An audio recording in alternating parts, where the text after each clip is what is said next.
In my experience, circling really, truly has the power to absolutely spiritually, emotionally, physically transform a person. And I really want to uplift circling to the standard that I believe that it could be kept at. Something that I've observed over the years of running my own small community online and in person is that there were a lot of things that were basically just taken for granted. Um, the people showing up to your trainings or to your events, the level of personal work, self-development, healing that they've already gone through contributes to the space, contributes to what they're able to offer, contributes to the level of transformation that's available.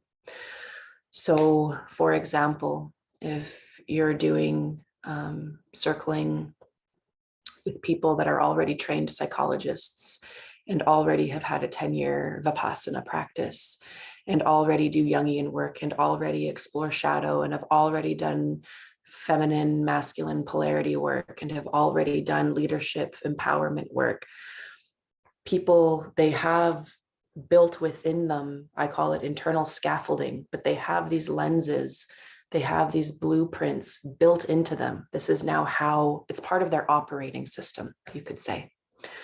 So when you have a 10-year yogi with Vipassana as part of his operating system, and then you have a 25-year yogini who has masculine, feminine polarity work as part of her operating system, then you have a 6-year Jungian psychologist who's also done, whatever tantric work as part of her operating system. You are going to have a qualitatively different energetic and mindscape and emotional scape of circle than if you have someone who is in their first year of university, has never been able to express their truth before, has never experienced what it's like to be seen and heard, has never had an emotional release, and has never had a space to express a range of emotion from deep pleasure to deep rage. Okay. So those are two really, really different, we're going to say mini cultures or micro cultures of people. Okay. And what I've observed is that basically the practice of circling seemed to have a lot of people who went through Landmark in the beginning, which is a really intense deconstructive community, attracting entrepreneur types, yogini types, boulder types, and then that became the Austin types or whatever, the Bay areas. There was just a certain level of self-awareness and energetic capacity that was showing up to these spaces. And the practice of circling, in my observation and my speculation, was the practice that everyone was kind of already doing, is just getting together to do it in a circle intentionally. It was like the thing that everyone was looking for, but didn't have a form for. Okay. And then as this became more and more powerful for people, it started to kind of, we'll say, leak out into the world of newbies or muggles. Okay. And people then, without the same internal operating systems, really high level, complex, deconstructed, reborn operating systems, were coming to this and practicing the same practices, but they didn't have an internal reflection system to be able to make use of the gifts that were being offered. And so it started to slowly degrade into people like slinging opinions and slinging defense mechanisms against each other and slinging my authenticity in a way that they couldn't transform it or self-reflect it and filter it through the collective mind of these really amazing internal operating systems. Okay, so I'm going to shift gears here. Okay, so I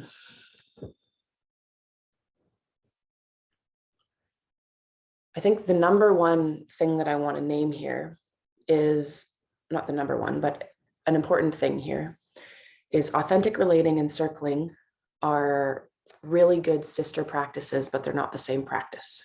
Okay. But circling can be used to help you find your authentic truth. Okay. Now, while I was in the training, and maybe this is all just coincidence here, but while I was in the training, what happened was we had, like I said, well-trained, high-level, experienced, deconstructed, reconstructed people who knew how to help people, newbies like me, okay, even though I had a bit of a background. When you have high-level skill people like this working with these guys have really amazing transformations, okay? They're being woken up. But these guys have really deep inquiry skills. They're able to empty out of their perspective, enter into this person's perspective and explore and play. And then by choice, reintegrate their perspective. Okay, that's a really high level capacity. Now, the other really amazing thing that people that have come to circling already with 3 to 5 to 20 years of self-awareness and self-development practices that they can do is they can help these people move beyond their defenses into a deeper, more authentic truth within themselves. Okay, or in common language right now in these communities for IFS, you're able to get past your protectors into your more essential truth. Okay.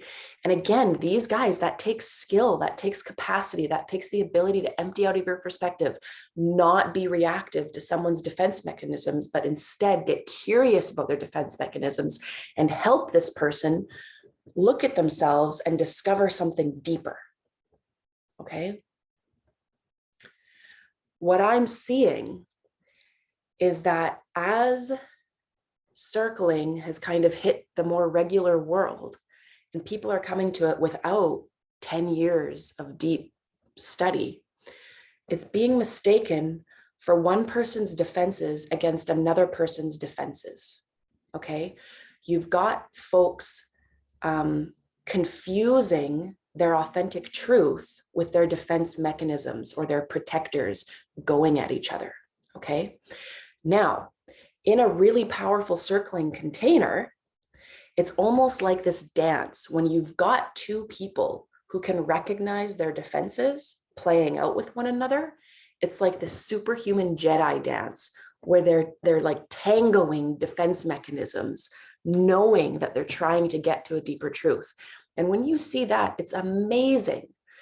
But on the outside, if you don't realize that these guys have 10 years of Jedi skills going on, it just looks like defense mechanism fighting defense mechanism. So what happens is people without the skills, without the 10 years of self-development and deconstruction and humility, okay, they're trying to recreate the experience of massive breakthrough that they got with these really, really wise beings with people who don't have the skill sets. So there's this accidental attempt to recreate transformation through, this is what I think about you, this is what's going on, I don't like the way you move, blah, blah, blah, blah, blah. But they don't have the support systems of someone to actually make that a transformative experience. All they have is other facilitators who don't have the capacity to make that transformative. And all it becomes is a duo of defense mechanisms. You don't want the duel of defenses to happen. Very rarely does that actually create deep, meaningful change, okay, that people are looking for. So this takes me to my next topic. There are really specific containers that are created specifically for people accessing rage, anger, and expressing it. Not all circles are the right container. So people transfer that. Sometimes you get a circle together and you can do a bit of an experiment, or you have a group of highly skilled people that can contain someone's rage or anger as defense mechanism, or help them get past their defense mechanisms into a deeper layer of rage and anger. Okay. And that's really, really good. But then what happens is we keep bringing that desire to release our anger to every circle that we go to, not realizing that that requires a very specific capacity. Okay. And it requires people who are able to feel the blow against their system, take it in, digest it, and then respond back consciously. Okay. And you can respond back consciously and still throw a dart, but you're skillful at throwing that dart. Okay. That's where, when I had first started running this, I called this a dojo. This is a martial arts practice of the mind and of the heart, where we train ourselves to be really skillful with our power and really skillful with our energy, so that we don't just get angry and thunk someone on the head and knock them out and now they're bleeding on the ground. No, that's not sparring. That's just you hurting somebody. But if you have people that know themselves, they've done their shadow work, they're looking for their issues, they're looking for the dynamics within themselves, and you get those people sparring together, oh my gosh, it's powerful what can happen.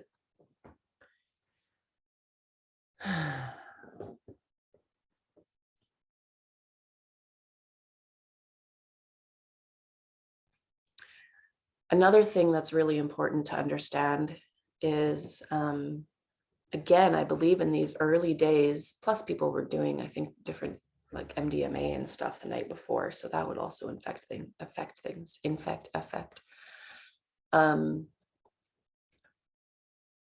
My friends,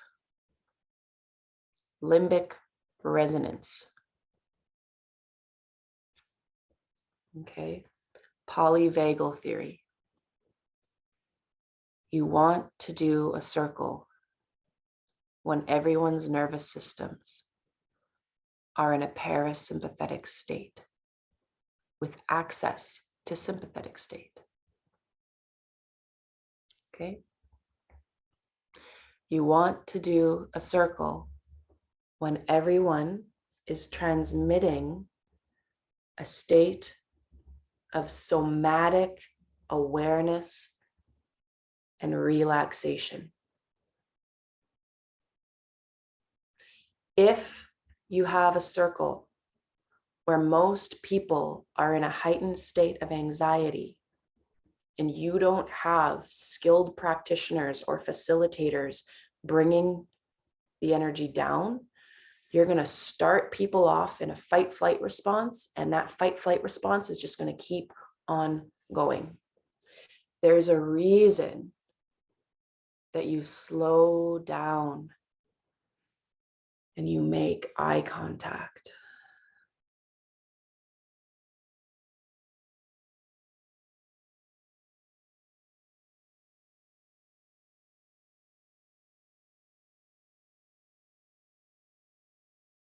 And you let your nervous systems attune.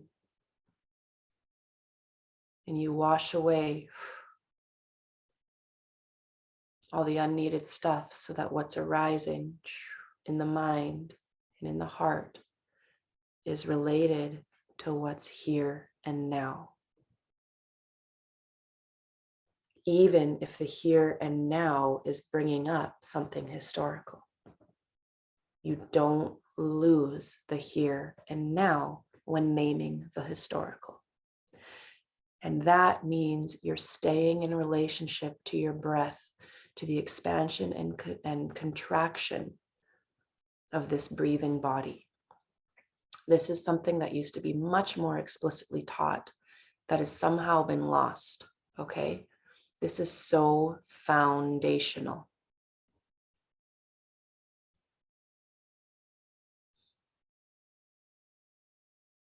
When you really have a relationship to the power of group somatics, you will understand how this is a spiritually transformative practice that even dates back to the Vedas.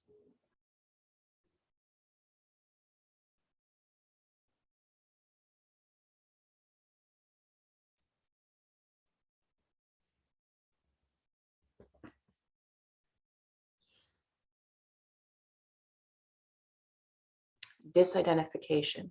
So disidentification can be taught through circling. It also can be taught through Vipassana practice. It can also be taught through bioemotive. Disidentification is the capacity to recognize the sensations that are arising in my body are just something I can observe. The emotions and the thought forms and the opinions and the judgments and the annoyances are all things that are outside of me, the observer, and I can get really curious about my conditioning. Why is it that every time that woman speaks, I just want to snarl? That's called disidentification. When you're identified with it, you go, God, I hate when you're speaking that way.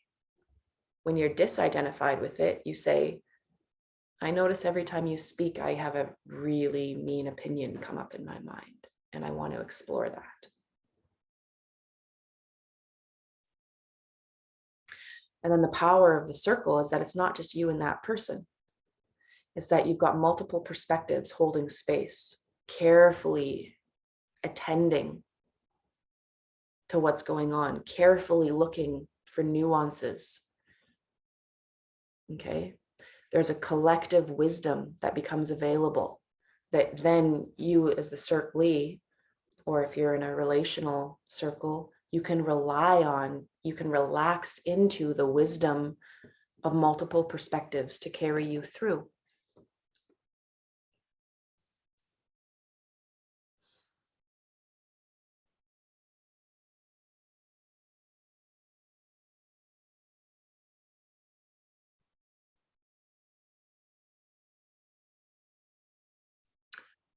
Another thing that I find really important is figuring out the unnamed, the implicit culture and make it explicit. For me, I won't do circling with anybody. I won't allow them into my community unless they agree that a deep value of theirs is compassion. That means that, say I get angry or deep anger arises and me and a person go back and forth. I am more committed to compassion and coming back to care and trying to find what is a loving thing, what is a positive thing, what is a uniting thing between me and this person I disagree with. I'm more interested ultimately in finding the togetherness that's bigger than our separateness. And I will surrender to that and look for that. I don't want people coming to my circles where all they want is to create and define their separateness and their individuation. Okay? Because that doesn't mean you can't look for that in a circle. But ultimately, we are individuals and we are part of a collective. And if people are coming to circles just looking to express their anger or express their frustration with no desire to be helped into finding some sort of common ground, I won't let that in my space. Okay. That is basically the defining factor of what a safe space is for me. That does, a safe space in my reality doesn't mean we don't spar, doesn't mean things don't get messy, doesn't mean things don't get intense or hurt. But it does mean that everyone showing up is committed to self-reflection, shadow work, hearing feedback and receiving feedback and looking at themselves. Could I be doing something that's hurting people? Could I be unconsciously triangulating those two? Could I be unconsciously seeking attention in a certain way that's contributing to a relationship issue over there? People have to be willing to do shadow work, self-reflect. People have to be willing to develop their skill sets. Are you really willing to own your experience? Are you really willing to translate what you're hearing into a very deep I statement and not just a surface mechanical I statement?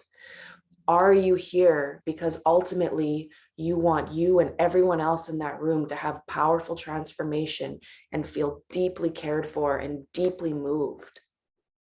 Okay. Are you willing to receive influence from the facilitator? If a facilitator or other members are noticing, hey, you're not owning your experience, I'm seeing that. Are you willing to take influence? Okay. For me, those are really important aspects of a safe space. And I guess off the top of my head, another aspect of a safe space is, am I surrounded by other people? That's the commitment, is we're all making that commitment, right? And so the more you have skilled longtime facilitators, longtime people who are able to self-reflect, able to do shadow work, able to own their experience, and able, this is the good one, to help inquire into someone else's perspective, you're in good hands. Okay. But if you're in a space where people aren't able to inquire into someone else's perspective, where people aren't looking for the common good of the group and themselves, where people don't have the value of compassion as being really, really important, where people aren't practicing their skill sets of owning their experience, to me, that's just dangerous. Like, that's just silly. Okay. And the main thing that I learned as running a business is that for the most part, people are buying a space to do deep healing and have deep, amazing, transformative experiences. Okay. You might not be meaning to sell them that, but that's what people are buying. People are buying being seen and heard and loved in their deep pain, in their deep yearning, in their deep pleasure, in their deep anger. People want to be seen and heard and loved in their deep pain and pleasure and supported. Okay. And then once there's a certain level of cohesion, then there are people who are wanting to be seen and heard in their anger and that dance and that conflict. Okay. But a lot of people are just showing up because they want healing. And only a select group of people does healing mean engaging in conflict. Okay. Some of us have been through enough conflict and enough pain in our lives. We don't need to show up to a circle to just get beat up. Okay. So these are views that I have really honed over the last few years, because 5-8 years ago, saying things like this meant that I wasn't honoring the practice of circling. But I think at this point now, there's enough facilitators, enough communities, enough people doing this rogue, that we've seen too many people get damaged and hurt. Okay. So the way that I've now broke it down is I have people come, I'm calling them somatic sharing circles. And this is where it's basically a combination of authentic relating and communication skills. And the focus is just being seen and heard and learning how to see and hear other people. Then we move into circles.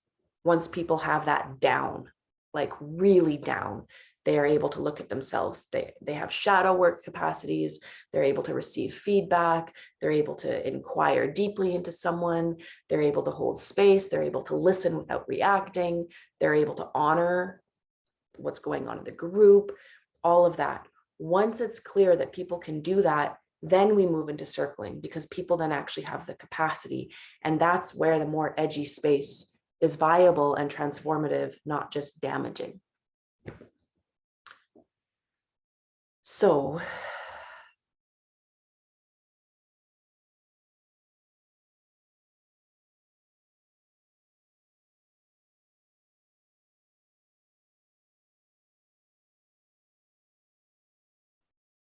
I hope that this can be valuable to any of you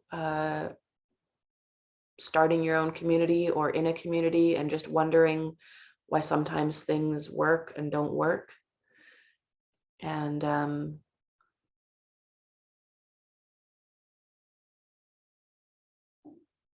I just want to bless the world of interpersonal communication and circling, and name and honor the many people who have brought this forward in their own ways, whether it's just circling in their living rooms or starting a business and pushing into edges and discovering things and hurting people and the casualties that are there. I just want to bless everyone. We're in a collective unfolding and we can learn as a collective. And I believe that the next Buddha is a Sangha. And I do believe that the practice of circling is a major contribution to that Sangha. And I believe we need to do better because something has happened and people are getting hurt.